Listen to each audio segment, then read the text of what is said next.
Suaraku kedengeran nggak? Kedengaran.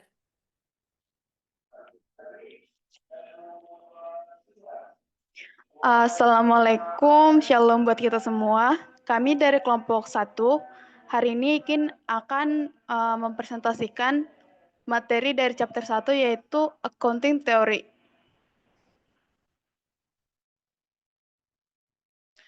Kami akan memperkenalkan diri terlebih dahulu. Aku Agnesia Penpenta Purba dengan NIM 2023 12 11 018.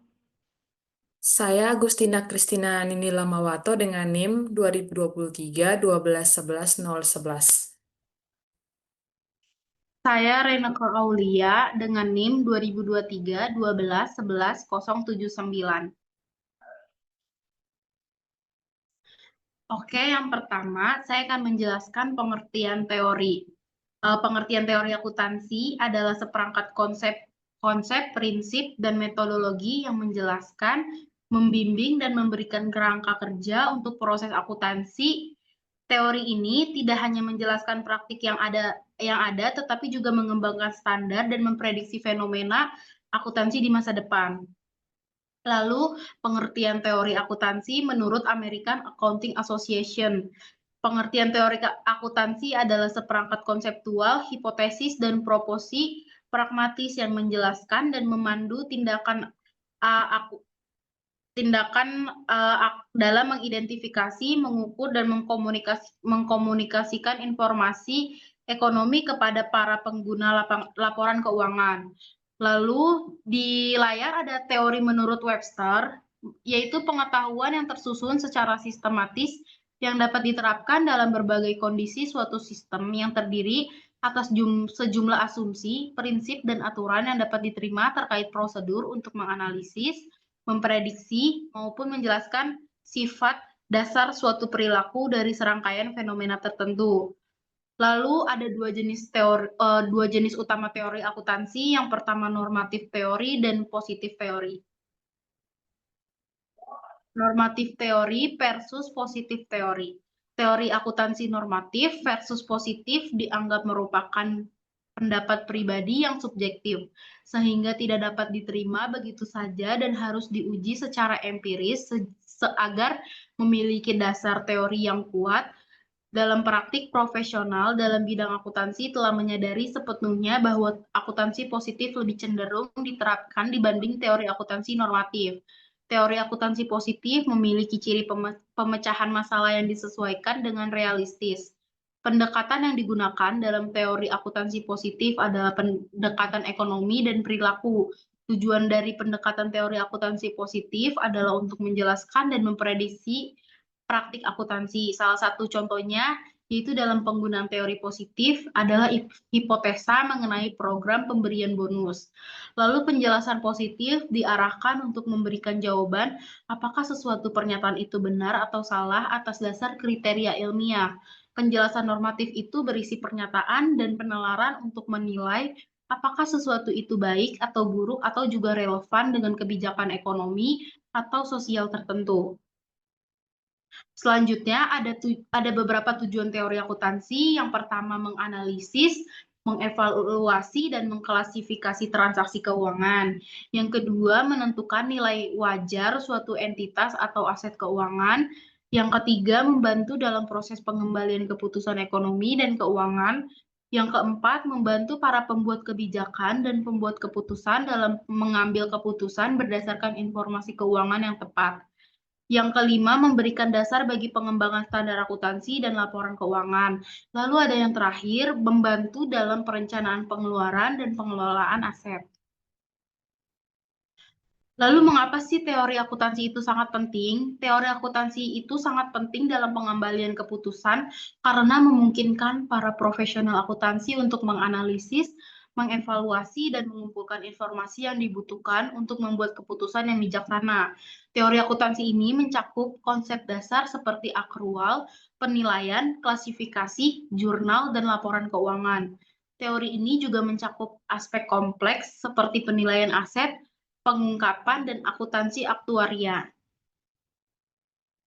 Lalu ada perumusan teori akuntansi. American Institute of Public Accountant menyebutkan akuntansi adalah accounting principle board yang menyatakan akuntansi adalah kegiatan jasa. Fungsinya adalah memberikan informasi kuantitatif terutama yang bersifat keuangan tentang entitas ekonomi yang diharapkan bermanfaat bagi pengembalian keputusan ekonomi.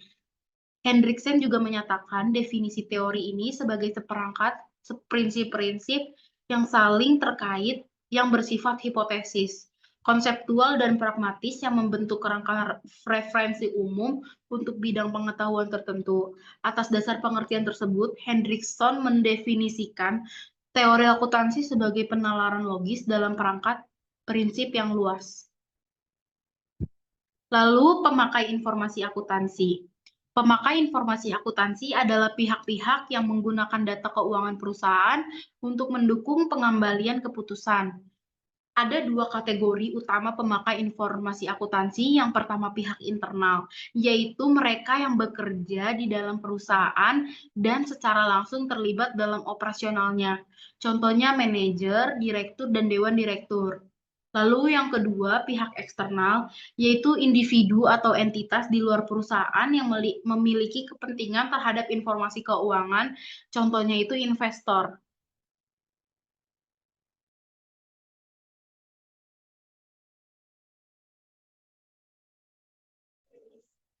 Selanjutnya itu ada perkembangan standar akuntansi, di mana ada 3 topik yang akan dibahas, yaitu sejarah, kebutuhan, dan tantangannya. Seperti yang kita ketahui itu, standar akuntansi adalah prinsip dasar dan komprehensif aturan dari sebuah prosedur yang ditetapkan oleh suatu otoritas atau lembaga yang berwenang untuk digunakan dalam penyusunan laporan keuangan. Perkembangannya merupakan respon dinamis terhadap kompleksitas dunia bisnis tersebut. Dari yang kita ketahui, standar akuntansi juga memiliki tujuan seperti membuat laporan keuangan menjadi perbandingan dari tahun ke tahun atau perbandingan dari satu perusahaan dengan perusahaan lain. Yang kedua, untuk memberi transparansi terhadap laporan keuangan yang disusun. Yang ketiga itu ada efisiensi pasar modal, sehingga investor bisa lebih mudah untuk melihat peluang atau harga pasar di pasar modal. Selanjutnya itu di sejarah perkembangan standar akuntansi. Standar akuntansi tidak terlahir begitu saja seperti yang kita ketahui. Ada beberapa poin sehingga standar akuntansi itu bisa menjadi efisien seperti sekarang, yaitu pada abad atau standar akuntansi pada era prastandar, di mana berakhir sampai awal abad 20.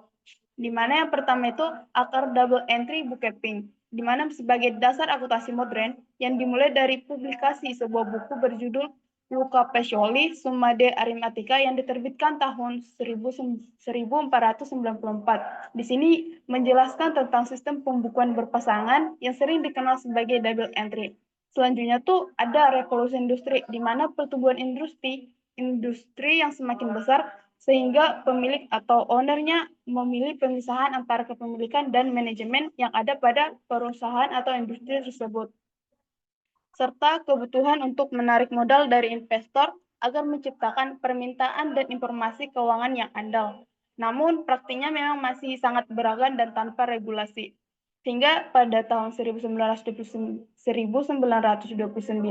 terjadi depresi berat atau krisis keuangan, yaitu dikenal sebagai Great Depression, yang dipicu karena crash pada saham di tahun 1929, menjadi titik balik kurangnya transparansi dan standarisasi dalam pelaporan keuangan yang dianggap sebagai salah satu penyebabnya.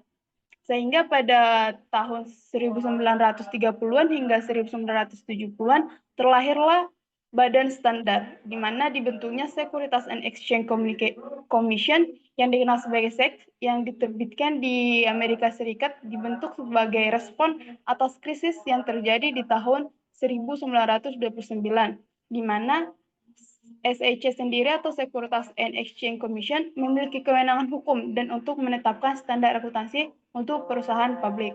Dan pada tahun 1939 hingga 1959,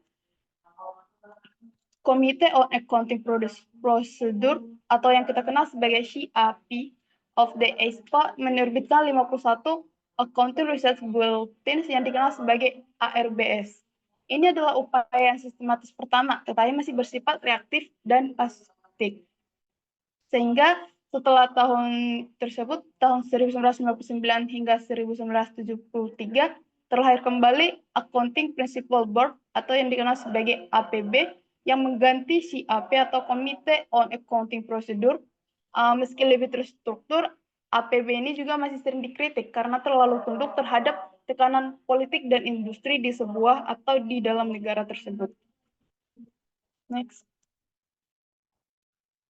Selanjutnya itu era standar berbasis kerangka konseptual. Ini era yang masih kita pakai atau standar akuntansi tetap kita pakai hingga sekarang ini. Di mana tahun 1973 didirikan sebuah lembaga bernama Financial Accounting Standard Board atau yang dikenal sebagai FASB yang independen dinaungi oleh Amerika Serikat. Tugas utamanya itu mengembangkan Statement of Financial Accounting Standard atau SFAS, dan FASB ini sendiri juga mengembangkan kerangka konseptual yang menjadi fondasi logis untuk menyusun standar-standar akuntansi yang ada di dunia. Bukan sekedar mengatasi masalah satu persatu, tapi memberikan solusi setiap masalah yang ada. Dan di tahun tersebut juga didirikan International Accounting Standard Committee atau yang dikenal sebagai IASC, yang menjadi cikal bakal akan berdirinya IASB dengan tujuan menyusun standar akuntansi yang lebih global dan lebih mendunia dan dikenal oleh dunia. Sehingga tahun 2001, IASC atau International Accounting Standard Committee direstrukturisasi menjadi International Accounting Standard Board atau yang kita kenal sekarang sebagai IASB, yang lebih independen dan profesional dalam memberi solusi terhadap masalah laporan keuangan sehingga transparansi dan keperbandingan antara laporan keuangan lebih akurat. IASB sendiri mengadopsi standar lama, yaitu IASC atau yang dikenal sebagai IAS, dan mulai menerbitkan yang namanya IFRS, atau kita kenal sekarang sebagai International Financial Reporting Standard.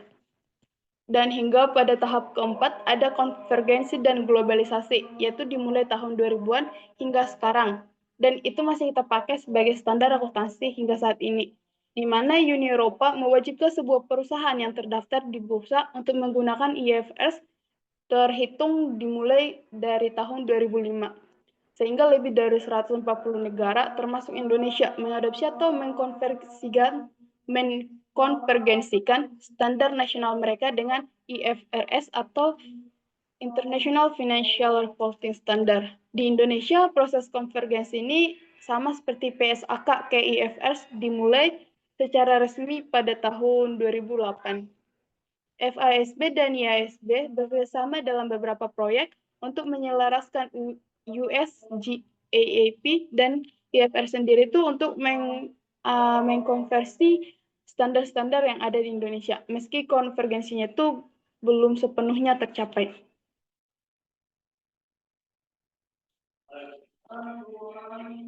Yang selanjutnya itu tentang kebutuhan akan standar akuntansi hingga saat ini. Kita tahu standar akuntansi dibutuhkan untuk memenuhi beberapa tujuan fundamental seperti comparability, transparansi dan akuntabilitas, kredibilitas, dan keandalan, serta efisiensinya di pasar modal seperti apa. Di sini akan dibahas satu persatu tentang keterbandingan atau comparability-nya, yang mana memungkinkan pengguna atau investor, kreditur, analisis, atau manajemen dari sebuah perusahaan tersebut untuk membandingkan laporan keuangan dari perusahaan yang berbeda dalam industri yang sama atau lintas industri, serta membandingkan kinerja perusahaan dari waktu ke waktu sebagai referensi atau sebagai tujuan mereka untuk semakin grow up ke depannya dalam melakukan operasional bisnis mereka. Yang kedua itu ada transparansi dan akuntabilitas. Di sini digunakan untuk meningkatkan kualitas penggunanya atau disclosure sehingga pengguna dapat memahami posisi keuangannya saat ini, kinerjanya seperti apa, atau risiko perusahaan secara jelas untuk mereka tangani ke depannya. Ini mendukung akuntabilitas manajemen kepada pemegang saham sehingga pemegang saham juga lebih percaya kepada perusahaan yang sedang dia investasikan. Yang ketiga itu ada kredibilitas dan keandalan, sering disebut sebagai reliability, di mana standarnya memastikan bahwa informasi yang disajikan bebas dari bias materi atau kesalahan. sehingga dapat dipercaya untuk pengambilan keputusan seperti apa ke depannya tanpa ada kesalahan yang tidak diinginkan. Selanjutnya, efisiensi di pasar modal.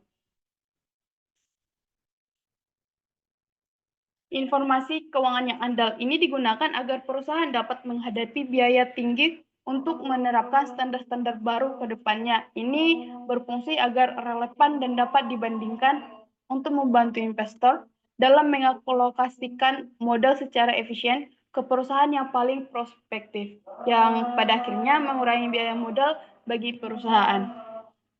Yang terakhir itu ada mengurangi creative accounting, di mana standar akuntansi tersebut dengan jelas membatasi ruang gerak praktik akuntansi yang agresif dan manipulatif yang bertujuan untuk mencatat kinerja yang lebih baik dari yang sebenarnya.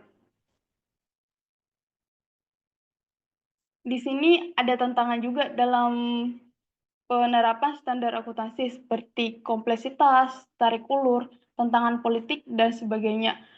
Seperti yang pertama itu ada kompleksitas transaksi bisnis baru. Ini terjadi karena sekarang itu terjadi inovasi keuangan seperti derivatif, cryptocurrency, atau fintech, dan model bisnis baru seperti ekonomi berbagi, aset digital, atau ekonomi digital lainnya, yang memang selalu lebih cepat daripada pembuatan standarnya, hingga standar harus terus diperbaharui untuk mengakomodasikan kompleksitas ini. Ini yang menjadi tantangan pertama pada penerapan standar akuntansi, baik itu di lembaga yang ada di Amerika Serikat atau lembaga yang ada di Indonesia. Yang kedua, adanya tarik ulur dari prinsip yang ada. Antara prinsip dan aturan ini dikenal sebagai prinsip versus rules based. Yang pertama tuh ada prinsip based. Seperti IFRS menawarkan fleksibilitas tetapi bisa menyebabkan interpretasi yang tidak konsisten dan kurangnya keterbandingan. Ini membuat investor sedikit lebih susah untuk melihat laporan keuangan yang ada pada perusahaan tersebut. Yang terakhir, yang kedua itu ada rules based, yaitu aturan yang ditetapkan oleh perusahaan-perusahaan seperti USGAP yang memberikan kepastian tetapi bisa sangat kompleks, memicu permainan aturan atau loopholes untuk memenuhi huruf hukum tetapi melanggar semangatnya. Untuk mencari keseimbangan antara kedua pendekatan ini adalah tantangan abadi yang sampai sekarang memang sering terjadi juga antara investor atau pemilik perusahaan atau industri.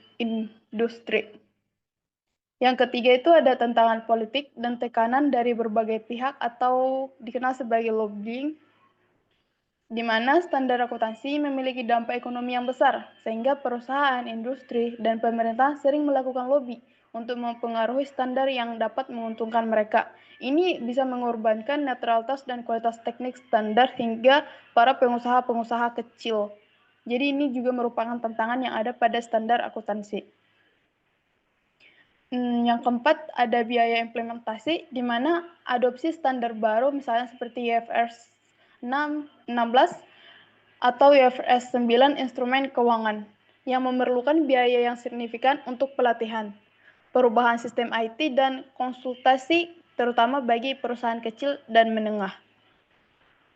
Yang kelima itu ada konvergensi global PS kedaulatan nasional. Meski IFRS mengadopsi atau diadopsi secara global, penerapannya tidak selalu seragam. Setiap negara mungkin memiliki pengecualian atau penyesuaian untuk memenuhi kondisi lokal yang mengancam tujuan keterbandingan pada pasar global. Yang keempat, ada measurement atau pengukuran. Terjadi sering perdebatan antara pengguna nilai historik atau historic cost yang andal tapi kurang relevan, dan nilai wajar atau fair value yang relevan tetapi lebih subjektif dan berfluktuasi masih terus berlangsung. Next. Pada penyusunan standar akuntansi itu ada 3 lembaga yang berperan aktif, yaitu YSB, FASB, dan IAI. Dalam dunia akuntansi, standar berfungsi sebagai bahasa universal yang memastikan laporan keuangan dapat dipahami, dibandingkan, dan dipercaya oleh berbagai pihak. menjadi sebuah lembaga independen yang bertugas mengembangkan dan menerbitkan standar pelaporan keuangan. Penyusunan standar ini tidak dilakukan secara spontan, melainkan oleh lembaga-lembaga khusus yang berdedikasi. Ada 3 lembaga yang berperan aktif, yaitu 3 penyusun standar akuntansi yang memainkan peran-perannya pada level global dan nasional, yaitu yang pertama IASB, International Accounting Standard Board, yang kedua FASB, yaitu Financial Accounting Standard Board, yang ketiga IAI milik Indonesia, yaitu Ikatan Akuntan Indonesia.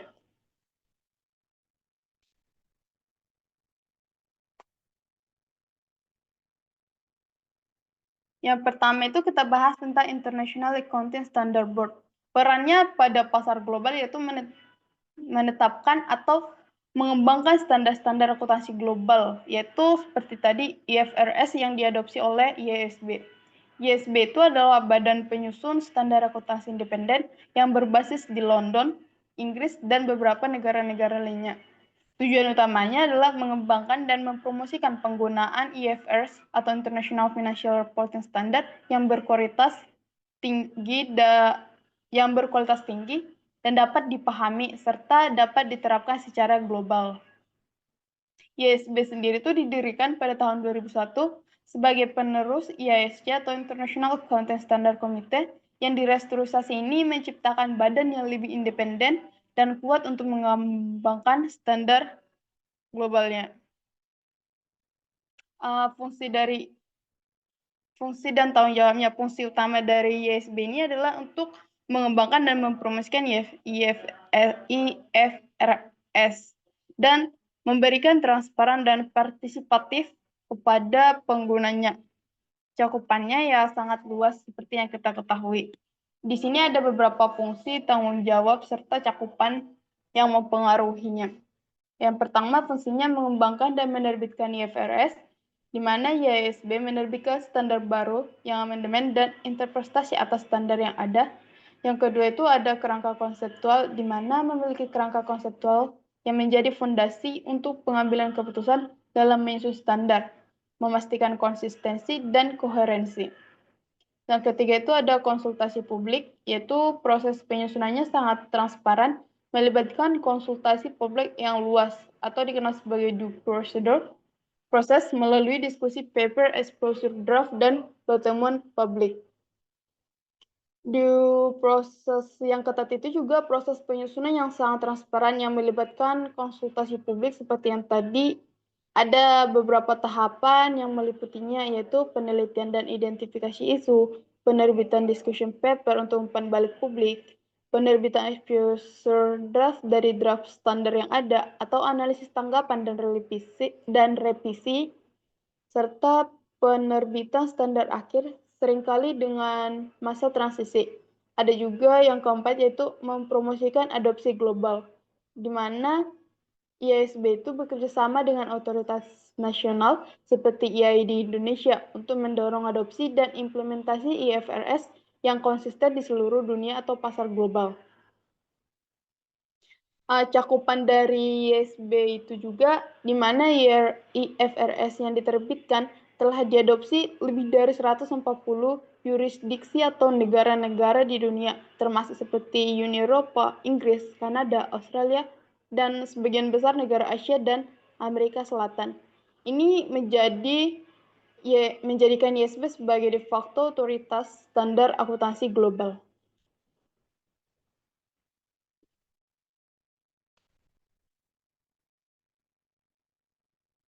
Yang kedua ada Financial Accounting Standard Board atau biasanya dikenal dengan istilah FASB. Peran utamanya itu yang menjaga US GGIP untuk pasar modal di Amerika Serikat. FASB itu adalah organisasi nirlaba yang independen yang berbasis di Norfolk, Connecticut, Amerika Serikat. Tugas utamanya untuk menetapkan dan meningkatkan Generally Accepted Accounting Principle atau GAAP untuk perusahaan yang beroperasi di Amerika Serikat. Ini dibentuk pada tahun 1973 untuk menggantikan APB atau Accounting Principle Board yang dianggap kurang efektif. ASB ini didirikan untuk menjadi lebih independen dari tekanan industri maupun politik yang ada di negara tersebut. Berikut ada beberapa fungsi dari FASB, yaitu untuk menyusun USGAP, di mana FASB ini sebagai badan atau lembaga yang diakui secara resmi oleh SEC, yaitu Badan Pengawas Pasar Modal di Amerika Serikat. Ini untuk menetapkan standar akuntansi bagi perusahaan publik. Yang kedua itu ada proses due process, seperti YSB, FASB, yang mengikuti proses yang sangat ketat, terbuka, dan partisipatif dalam mengembangkan standarnya. Yang ketiga itu kerangka konseptualnya. FASB juga memiliki kerangka konseptual yang menjadi pedoman penyusun standar mereka. Yang terakhir itu ada fokus pada konteks Amerika Serikat, di mana standarnya dibuat sangat detail dan rules-based untuk memenuhi kompleksitas lingkungan hukum dan bisnis di Amerika Serikat. Cakupan pengaruhnya itu tuh EASB ini sangat berpengaruh atau sangat dominan secara global karena besarnya pasar modal Amerika Serikat. Banyak perusahaan internasional yang ingin melisting di Bursa Amerika Serikat seperti NYSE atau Nasdaq. Harus menyusun laporan keuangan sesuai US GAAP. Meskipun begitu, pengaruhnya kini dibayangi oleh adopsi global terhadap IFRS. Hubungan dengan IASB, FASB itu dan IASB itu telah lama terlibat dalam proyek konvergensi untuk menyelaraskan setiap lembaga-lembaga atau lembaga yang diadopsi oleh mereka. Meskipun konvergensinya penuh belum tercapai, mereka telah berhasil menyelaraskan standar utama seperti revenue recognition, IFRS 15 atau ASC 606 dan LISIS di IFRS 16 dan ASC di 842. Yang terakhir atau yang ketiga itu Ikatan Akuntansi Indonesia atau sering disingkat sebagai IAI, memiliki peran nasional di Indonesia di mana mengadopsi dan mengadaptasi IFRS ke dalam PSAK yang ada. IAI itu adalah organisasi profesi akuntan di Indonesia melalui Dewan Standar Akuntansi Keuangan atau DSAK. IAI bertanggung jawab menyusun dan mengembangkan standar akuntansi keuangan SAK yang berlaku di Indonesia. Proses modernisasinya, standar akuntansi Indonesia dimulai dengan kesepakatan dengan Bank Dunia di tahun 1994. Di tahun 1994. Komitmen penuh untuk konvergensi dengan IFRS dideklarasikan di tahun 2008. Fungsi dan tanggung jawab dari IAI sendiri itu untuk konvergensi dengan IFRS, di mana peran utama dari DSAK IAI itu adalah mengadopsi dan mengadaptasi serta menerjemahkan standar-standar yang diterbitkan oleh IASB yaitu IFRS ke dalam bahasa Indonesia sebagai PSAK atau yang dikenal sebagai Pernyataan Standar Akuntansi Keuangan. Yang kedua itu ada penyusun standar untuk entitas tanpa akuntabilitas publik atau ETAP. IAI juga menyusun SAKETAP, yaitu standar yang disederhanakan untuk perusahaan-perusahaan kecil dan menengah yang tidak memiliki akuntabilitas publik. Penyusun standar syariah melalui komitmen standar akuntansi syariah, IAI menyusun standar akuntansi keuangan syariah yaitu SAK syariah. Pemutakhiran dan sosialisasinya, IAI secara berkala memutarikan PSAK dan melakukan sosialisasi serta pelatihan kepada para akuntan dan praktis di Indonesia. Cakupan pengaruhnya itu PSAK itu diterbitkan oleh IAI berlaku wajib untuk semua entitas pelapor keuangan di Indonesia berdasarkan peraturan dari regulator seperti OJK atau Otoritas Jasa Keuangan untuk perusahaan publik dan Kementerian Keuangan untuk entitas lainnya. Hubungan dengan IASB itu sendiri, IAI berperan sebagai penerjemah dan adaptor standar global.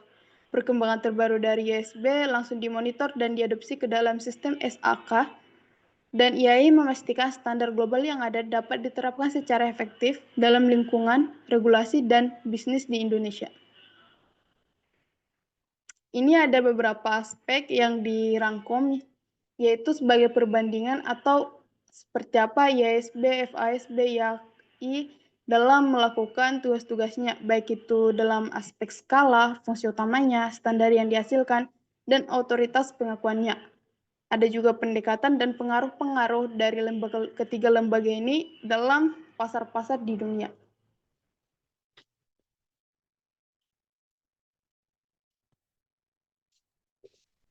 Oke, baik. Selanjutnya ada kerangka konseptual atau fondasi standar akuntansi. Nah, pengertian dan hakikat kerangka konseptual itu adalah sistem koheren dari tujuan dan sistem fundamental yang saling terkait yang mengarah pada standar yang konsisten dan menjelaskan sifat, fungsi, serta keterbatasan akuntansi keuangan dan pelaporan keuangan. Di sini ada definisi kerangka konseptual menurut IASB. Kerangka konseptual adalah sistem konsep yang saling terkait yang mendasari penyusunan dan pengajian laporan keuangan untuk pengguna eksternal. Tujuan kerangka konseptual adalah yang pertama ada tujuan utama, itu bagi konsistensi, itu untuk menghindari konflik antara standar. Nah, terus ada transparansi, itu memberikan dasar yang jelas. Lalu ada comparability, itu tujuannya untuk memungkinkan perbandingan. Terus ada efisiensi, itu mempercepat pengembangan standar. Lalu tidak hanya tujuan utama, ada juga manfaat bagi stakeholder. Itu untuk penyusunan standar atau panduan pengembangan. Lalu ada auditor, rujukan dalam audit, penyaji atau pedoman penyusunan, pengguna itu bagi pemahaman yang lebih baik. Nah, ada catatan pentingnya, kerangka konseptual bukan standar akuntansi dan tidak mengganti standar yang ada, tetapi memberikan fondasi teoritis. Lalu ada komponen utamanya, itu yang pertama ada tujuan pelaporan keuangan. Itu memberi informasi keuangan yang berguna untuk pengambilan keputusan ekonomi. Lalu yang kedua ada karakteristik kualitatif. Nah, itu berkaitan dengan relevan representasi yang tepat, yang dapat dibandingkan dan dapat diverifikasi. Tidak hanya diverifikasi, tapi tepat waktu dan dapat dipahami semua orang. Lalu yang ketiga ada elemen laporan keuangan. Contohnya seperti aset, liability, ekuitas, pendapatan, dan beban. Lalu ada pengakuan dan pengukuran, itu masuk ke kriteria kapan dan bagaimana elemen diakui serta diukur. Lalu ada karakteristik kualitatif fundamental. Yang pertama ada relevansi atau relevansnya. Informasi dapat mempengaruhi keputusan pengguna. Nah, yang pertama ada predictive value, itu fungsinya untuk membantu prediksi.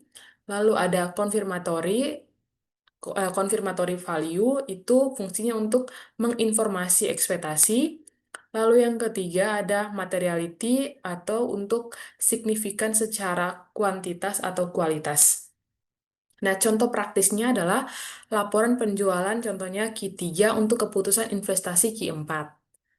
Jadi laporan keuangan penjualan di Q3 ini masuk ke departemen untuk pengambilan keputusan di Q4. Lalu yang kedua ada representasi yang tepat atau faithful representation.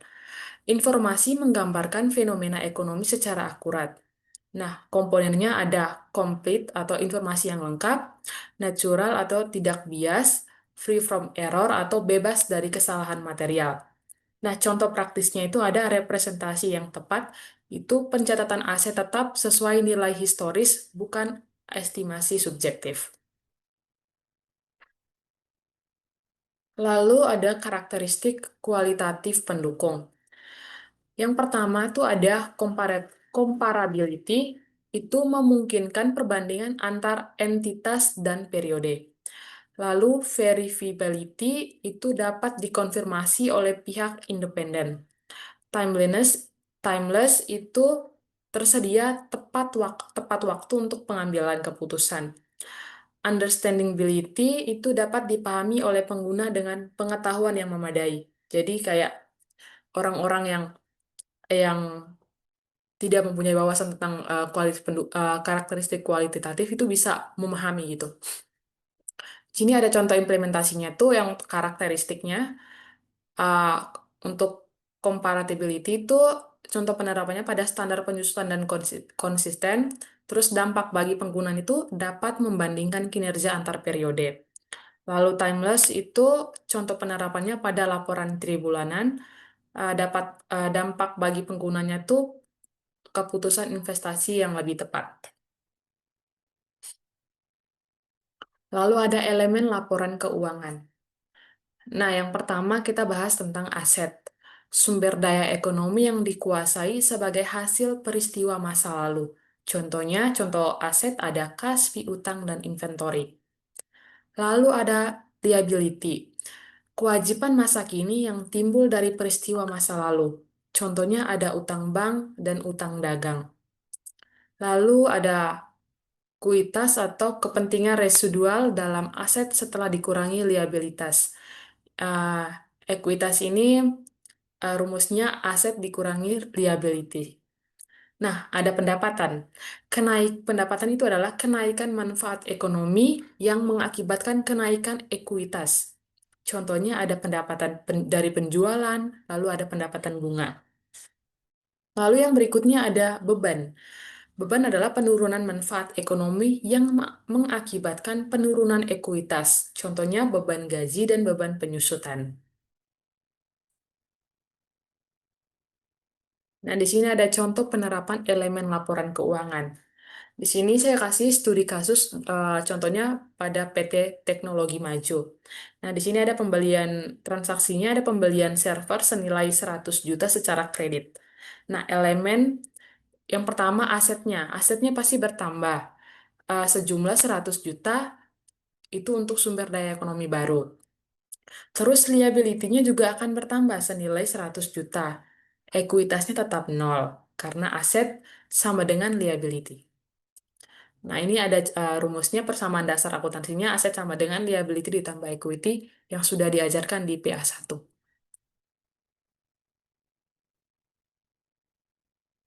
Lalu ada pengakuan dan pengukuran. Nah, kriteria pengukuran apa saja? Yang pertama ada kemungkinan manfaat ekonomi, parabel bahwa manfaat ekonomi akan mengalir ke entitas atau dari entitas. Nah, keandalan pengukuran dapat diukur dengan andal. Ada beberapa basis pengukurannya yang digunakan ada historical cost atau biaya historis, terus current cost atau biaya kini, realizable value atau nilai realisasi, present value atau nilai sekarang, dan fair value atau nilai wajar.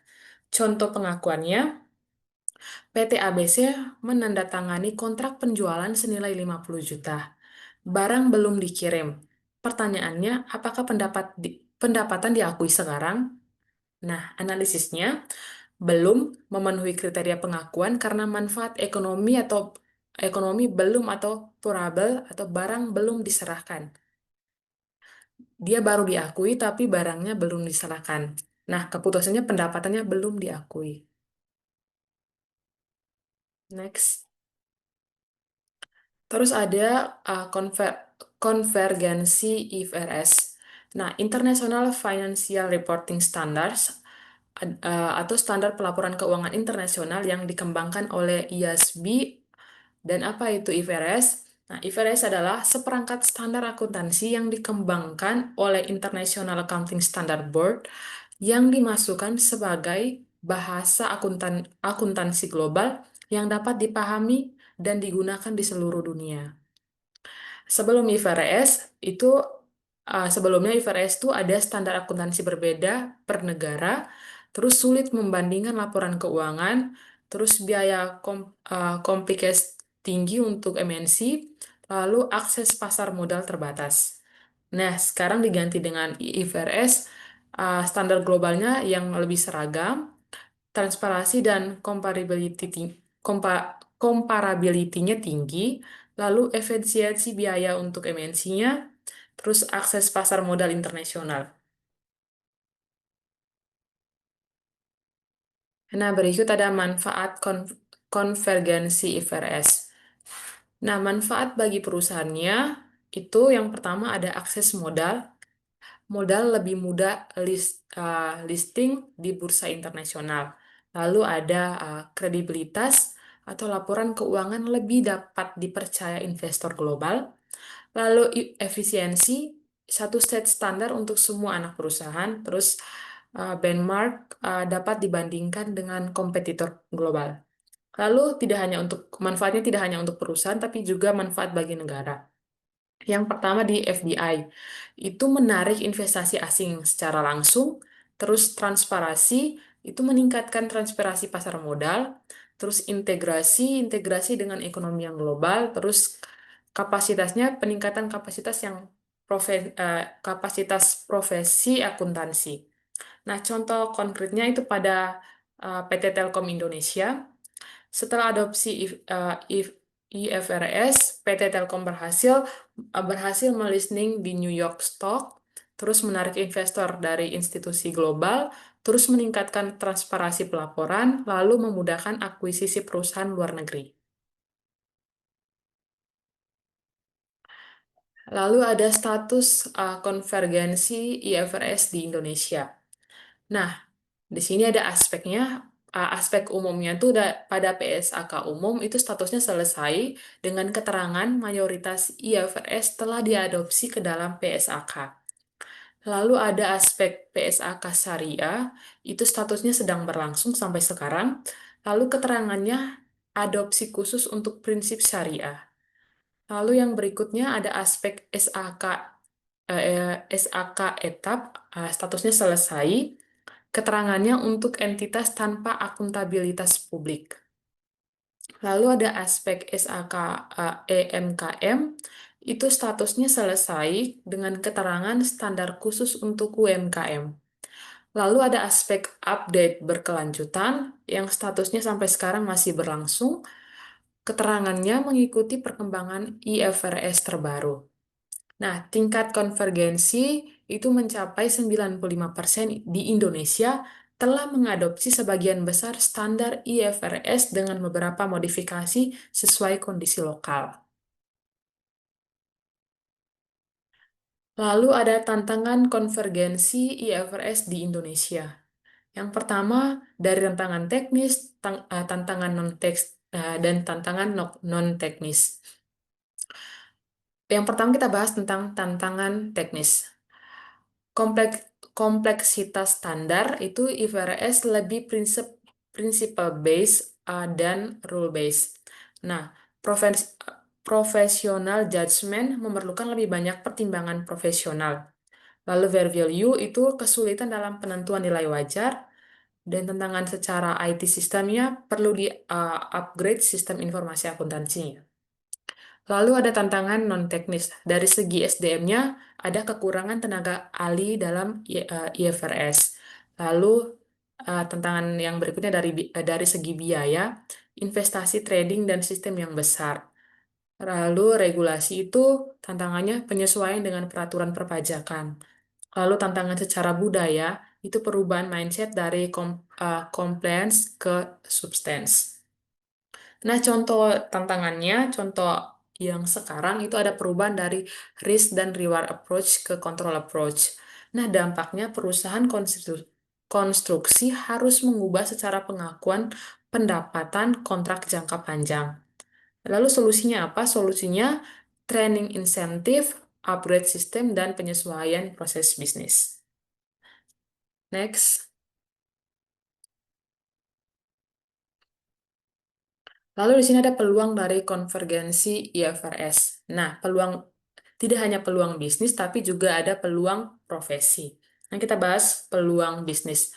Di sini ada global expansion. Itu lebih mudah ekspansi ke luar negeri. Lalu M dan A itu fasilitasi merger dan akuisisi internasional. Lalu funding itu akses ke sumber pendanaan global. Lalu ada partnership, itu kemitraan strategis dengan perusahaan MNC. Nah, sekarang eh, peluang di profesi. Nah, ada yang pertama konsultan konsultan IFRS itu permintaan tinggi untuk expert IFRS. Lalu yang berikut ada internal audit, itu kebutuhan audit compliance IFRS. Lalu ada training provider, itu pelatihan IFRS untuk industri. Lalu ada software vendor, itu solusi sistem IFRS compliant. Nah, di sini ada success story-nya, itu di sektor perbankan Indonesia. Nah, bank-bank besar di Indonesia seperti BCA, BRI, Mandiri, BNI berhasil meningkatkan rating kredit internasional, terus menarik investasi portofolio asing, lalu ekspansi ke pasar regional atau ASEAN, lalu meningkatkan efisiensi operasional grup. Next. Nah, di sini ada studi kasus, saya memilih contoh PT Indofood Sukses Makmur. Nah, secara background-nya, perusahaan ini adalah perusahaan makanan terbesar di Indonesia dengan anak perusahaan di berbagai negara. Perusahaan ini mengadopsi IFRS sejak tahun 2012. Nah, dampak dari dia mengadopsi IFRS itu, yang pertama tentang di dampak positif impact-nya. Secara konsolidasi global, laporan keuangan konsolidasi lebih mudah dengan anak perusahaan di Singapura dan Australia. Lalu ada dampak investor relations. Nah, investor institusi internasional lebih percaya. Lalu yang berikut ada dampak benchmarking, itu dapat dibandingkan dengan Nestle dan Unilever. Lalu ada tantangannya. Tantangannya secara dari segi biologis akses itu penilaian fair value untuk perkebunan sawit. Lalu impairment testing itu perhitungan yang lebih kompleks. Lalu ada training cost, itu investasi besar untuk training karyawan. Lalu dari listen learn itu atau contoh studi kasusnya, contohnya itu ada konvergensi IFRS memerlukan komitmen manajemen tingkat tinggi, investasi SDM, dan penyesuaian sistem informasi yang berkelanjutan. Next. Nah, di sini ada perbandingan PSAK dan IFRS. Bisa dilihat dari segi aspeknya ada pengukuran. Kalau PSAK itu historical cost, terus IFRS itu mix model. Lalu ada dari aspek revenue recognize-nya, dari PSK tuh lebih ke risk dan reward-nya, lalu IFRS tuh lebih ke control approach-nya. Lalu dari aspek impairment itu PSAK tuh lebih sederhana, kalau IFRS tuh expectation tuh loss model. Lalu dari aspek presentation itu PSAK formatnya lebih baku, kalau IFRS tuh lebih fleksibel. Lalu dari aspek disclose itu PSAK-nya lebih minimal, lalu IFRS itu lebih ekstensif. Nah, contoh perbedaan instrumen keuangannya, kalau PSAK lama, investasi saham dicatat sebesar harga perolehan sampai dijual. Nah, kalau PSAK baru sekarang yang sudah menganut IFRS, investasi saham diukur pada fair value dengan perubahan diakui di laba rugi atau OCI. Next. Nah, di sini ada kesimpulan. Teori akuntansi merupakan fondasi konseptual yang mendasari seluruh praktik dan standar akuntansi. Teori ini berfungsi sebagai pedoman dalam penyusun informasi keuangan yang relevan dan andal bagi perusahaan pemakai seperti investor, kreditur, dan manajemen. Perkembangan standar akuntansi sendiri merupakan respons terhadap dinamika dunia bisnis yang semakin kompleks, dengan tantangan utama berupa harmonisasi global melalui konvergensi IFRS. Proses ini melibatkan kolaborasi antara badan penyusun standar tingkat global seperti IASB, tingkat nasional seperti FASB, di Amerika Serikat, serta IAI di Indonesia melalui DSAK. Seluruh standar yang dihasilkan berdasarkan pada kerangka konseptual yang menjamin konsistensi dan koherensi. Pada akhirnya, konvergensi IFRS di Indonesia tidak hanya meningkatkan keterbandingan laporan keuangan secara global, tetapi juga memperkuat transparansi dan integrasi pasar modal nasional dengan dunia internasional.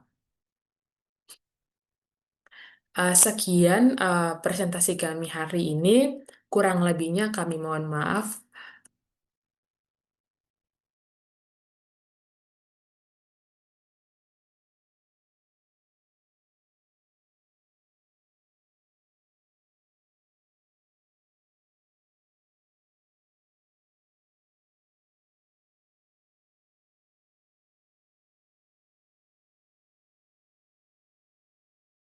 Baik, di sini kelompok kami ingin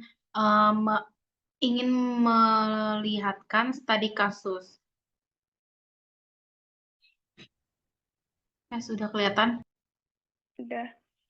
Di mana ada studi kasus yang pertama yaitu tentang teori akuntansi dalam sebuah perusahaan yang mengakuisisi atau perusahaan yang mengambil alih perusahaan lainnya.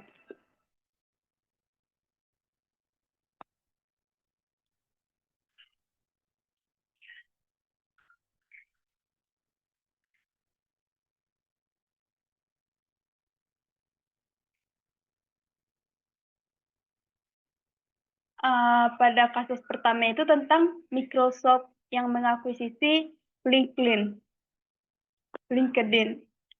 di mana beberapa tahun terakhir dan juga beberapa dekade terakhir dunia bisnis menyaksikan banyak terjadinya akuisisi perusahaan dan penggabungan perusahaan yang melibatkan perusahaan-perusahaan terbesar di dunia dan perusahaan-perusahaan yang sangat dikenal masyarakat, yang beberapa penggabungan perusahaan menjadi pembicaraan di seluruh dunia karena tokoh-tokoh bisnis dunia yang terlibat, strategi-strategi berani yang diterapkan, dan besarnya nilai transaksi yang terjadi. Pada tanggal 13 Juni 2016, Microsoft Corporation mengumumkan akuisisi Link seharga 26,2 miliar dolar atau setara dengan 367 triliun rupiah. Meskipun perusahaan software raksasa Microsoft sudah bisa melakukan akuisisi untuk pertumbuhan bisnisnya, akuisisi ini merupakan transaksi terbesar dalam sejarah yang ada pada Microsoft.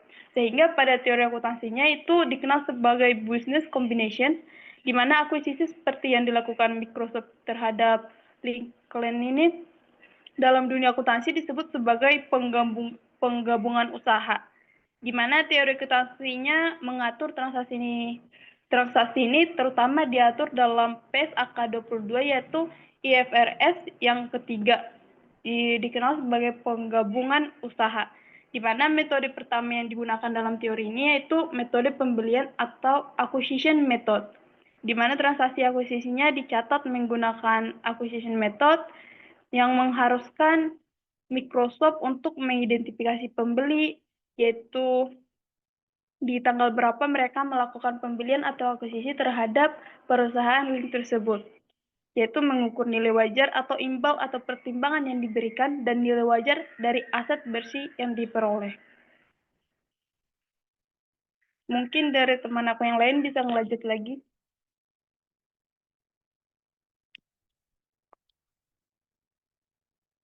tentang pengukuran dan pengakuannya.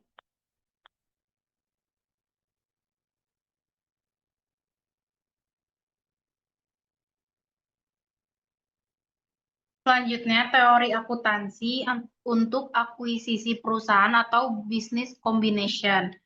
Akuisisi seperti yang dilakukan Microsoft terhadap LinkedIn dalam dunia akuntansi disebut sebagai penggabungan usaha. Teori akuntansi yang mengatur transaksi ini terutama diatur dalam standar PSAK 22 IFRS 3 penggabungan usaha. Yang satu ada metode akuntansi, metode pembelian, akuisisi method. Transaksi akuisisi ini dicatat menggunakan metode pembelian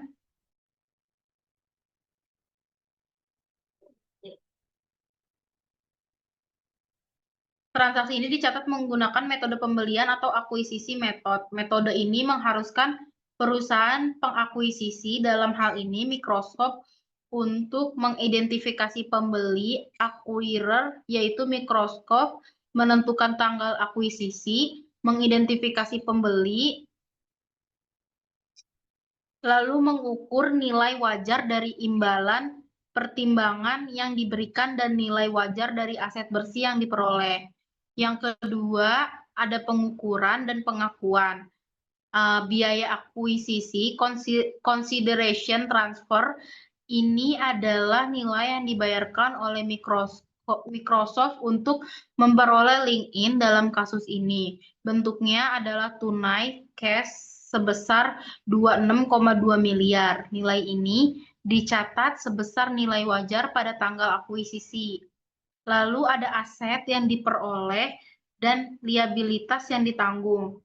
Microsoft harus mengakui dan mengakur pada nilai wajar atau fair value pada tanggal akuisisi untuk semua aset, baik berwujud maupun tidak berwujud, dan liabilitas yang diambil alih dari LinkedIn. Ini termasuk hal-hal seperti aset berwujud, seperti server, peralatan kantor, gedung. Lalu ada aset yang tidak berwujud yang dapat diidentifikasi atau identifiable intangible asset. Ini sangat krusial dalam akuisisi teknologi. Untuk LinkedIn, ini mencakup merek dagang atau disebut dengan brand name LinkedIn, lalu teknologi dan platform yang sudah dikembangkan, lalu ada basis data pengguna atau user database. Ini adalah aset yang sangat bernilai. Lalu ada hubungan dengan pelanggan atau customer relationship. Lalu ada hak atas kekayaan intelektual, misalnya dari slide share. Lalu ada liabilitas, yaitu semua utang dan kewajiban yang dimiliki LinkedIn. Selanjutnya ada goodwill. Goodwill muncul ketika biaya akuisisi lebih tinggi daripada jumlah nilai wajar aset bersih atau aset yang dikurangi liabilitas yang diperoleh. Rumusnya adalah goodwill sama dengan pertimbangan yang diserahkan dikurang cash nilai wajar aset bersih LinkedIn. Goodwill mempresentasikan nilai dari hal yang tidak dapat diidentifikasi secara terpisah, seperti sinergi yang diharapkan dari penggabungan kedua perusahaan, nilai dari tenaga kerja yang berketerampilan tinggi atau workforce, yang terakhir ada keunggulan, kompetitif, dan posisi pasar. Selanjutnya akan dijelaskan dengan teman saya.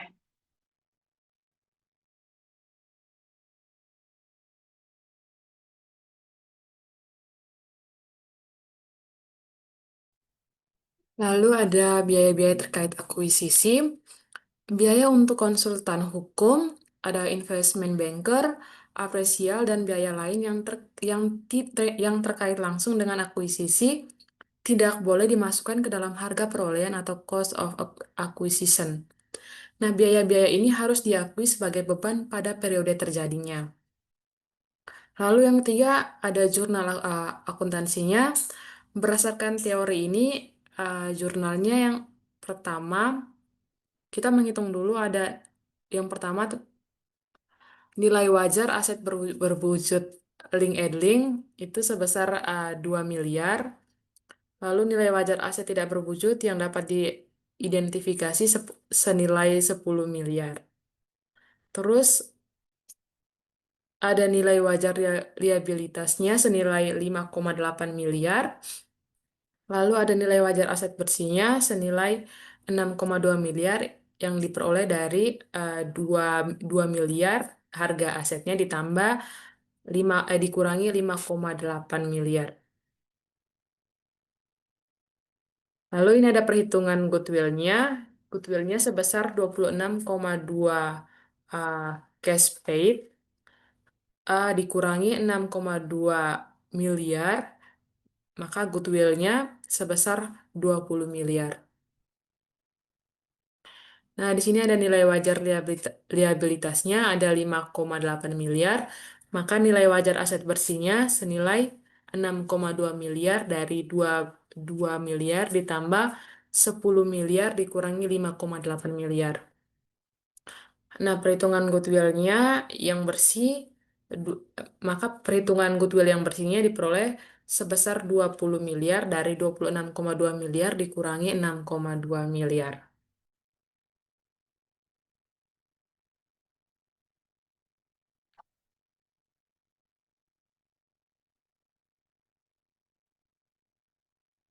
Mungkin itu saja dari saya. Mungkin ada yang ditambahkan dari teman saya.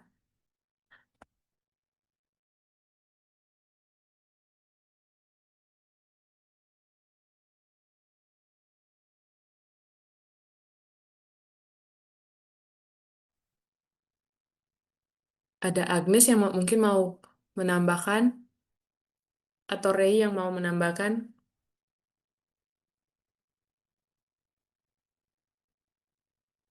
Sebentar, sebenarnya ada studi kasus 2, tapi karena jaringan lagi loading, jadi sabar ya.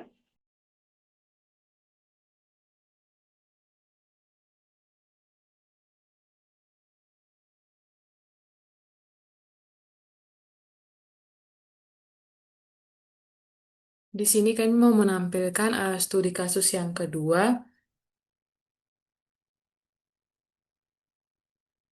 Eh, Mungkin teman saya akan share studi kasusnya.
Dikarenakan jaringan yang kurang memadai mungkin, dan studi kasus yang kedua juga tidak bisa ditampilkan, mungkin kami akan mengirimnya lewat Classroom Google Class saja, dan beberapa pembahasan yang kami masukkan ke dalamnya. Mungkin sekian presentasi kami pada hari ini tentang teori akuntansi. Semoga dapat dipahami. Dan maaf jika ada kesalahan dalam pembuatan video ini. Saya Agnesia Pamita Purba. Dan rekan-rekan Saya Agustina Kristina Ninilamawato. kami mengucapkan terima kasih kepada dosen pembimbing atau dosen pengampu mata kuliah teori akuntansi. Sekian presentasi kami, terima kasih.